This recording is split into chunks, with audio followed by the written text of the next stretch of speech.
Anyways, Yes. Domantas Sabonis. Domas. Domas, I want to preface this by saying, obviously, we maybe even more so than Fox, at least this past season, things can change this year. Fox could go just superhero mode for 80 out of 82 games or whatever and just go off. But Sabonis there's a reason he was getting some votes in the MVP race. I mean, Fox got some too, but Sabonis finished higher, if I'm not mistaken. So, Yes.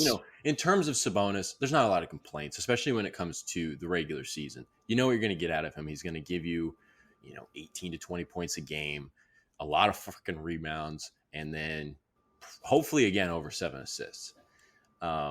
I don't really have questions or concerns about Sabonis, except when it gets to the specific matchups thing. We saw what happened in the playoffs, and there's a range of different questions you can ask about certain matchups. But one of the ones that comes to mind for me is, will Sabonis be able to hit and reach into his back pocket to hit jumpers when challenged to do so? We saw Kevon Looney and other defenders sag off Sabonis, and there were times where he went to the basket. Sometimes he didn't look so good. Sometimes he looked fine.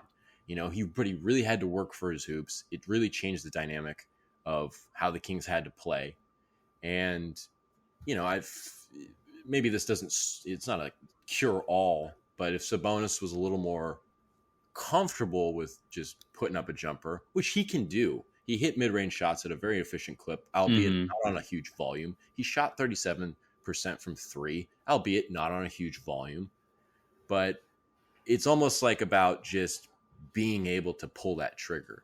Can Sabonis get to that level? I mean, he just experienced a series where obviously they didn't lose because of him. There were a lot of different factors in a 7-game series, but that's as big of a sign as any to maybe start thinking about that as a weapon in his repertoire. Do you think that he'll be a little more comfortable, a little bit more, have a reflex to pull that trigger when he needs to? Man, I don't know. This is a tough question. I don't know. I haven't really. I don't know what Domas has been working on this offseason too much. I haven't seen many clips. It was obviously an issue that really got highlighted during the postseason. And yeah, I mean, he was fine during the regular season. I never had an issue with him taking a mid range, and it felt like he was pretty comfortable.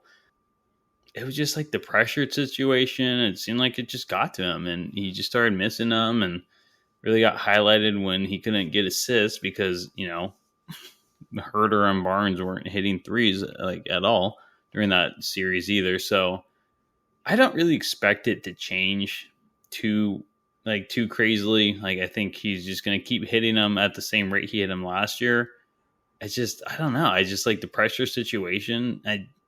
Will he succumb to the pressure again that he did in the postseason?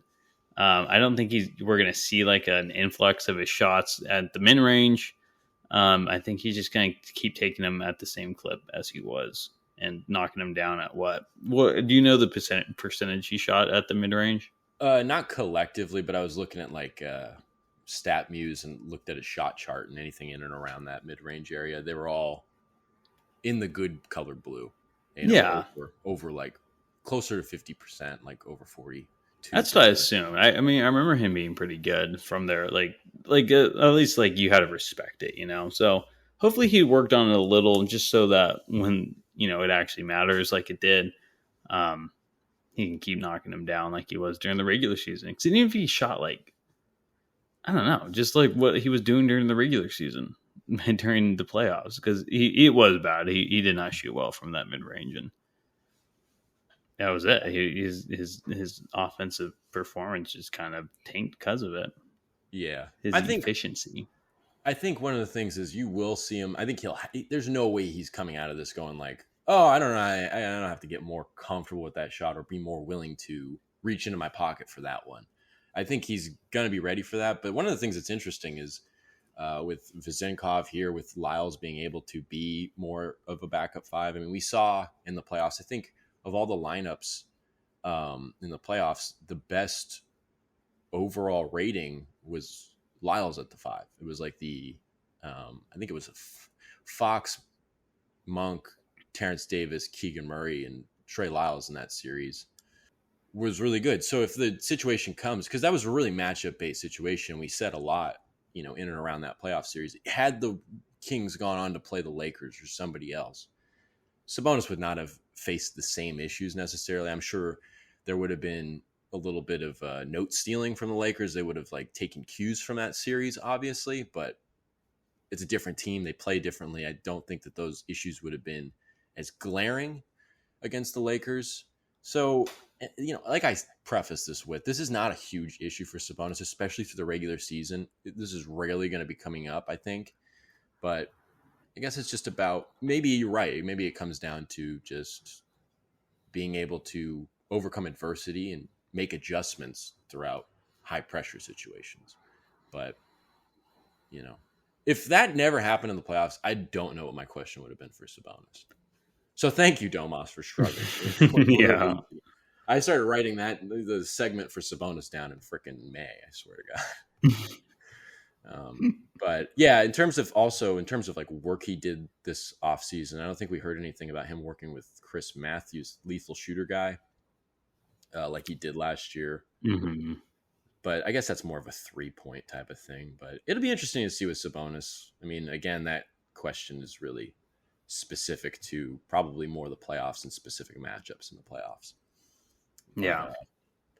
So good job, Domas.